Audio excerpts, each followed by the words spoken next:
In today's video, I'm going to teach you Airtable Teams. Yes, Airtable can connect with Microsoft Teams, and the easiest way to make that happen is by using an automation platform or integration tool. This is a great setup if you want updates from Airtable to appear automatically inside a Teams channel, so your team can stay informed without needing to constantly check a base manually.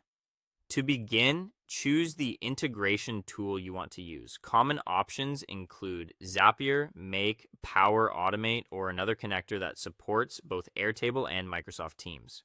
The right choice usually depends on the tools you already use, your budget, and how much customization you need. No matter which platform you pick, the general setup process is very similar.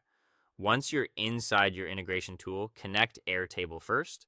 Select the Airtable base you want to work with, then choose the specific table that contains the records you want to track. This step is important because it tells the automation exactly where the information is coming from. Make sure you pick the correct base and table so the right updates are sent later. After that, connect Microsoft Teams by signing in to your Teams account through the integration platform. This gives the tool permission to send messages into your workspace. As you do this, make sure you're using the correct account, especially if you have access to multiple organizations or environments. Next, choose the Teams channel where you want the updates to be posted.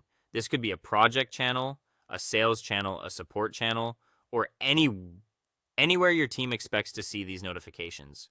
Picking the right destination helps keep communication organized and makes the automation more useful from day one. Now map the message.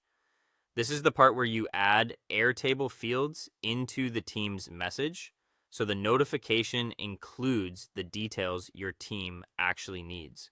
For example, you might include a record name, status, deadline, or owner, depending on what exists in your table. Try to keep the message clear and easy to scan since Teams notifications work best when they're concise and informative. Once the message is set up, run a test notification. This lets you confirm that Microsoft Teams receives the Airtable update correctly and that the message appears the way you expect. If something looks off, this is the best time to adjust the field mapping or channel selection before going live. Finally, activate the workflow. Turning it on allows the integration to run automatically in the background and send future Airtable updates into Teams. After that, your connection is live and your team can start receiving updates automatically.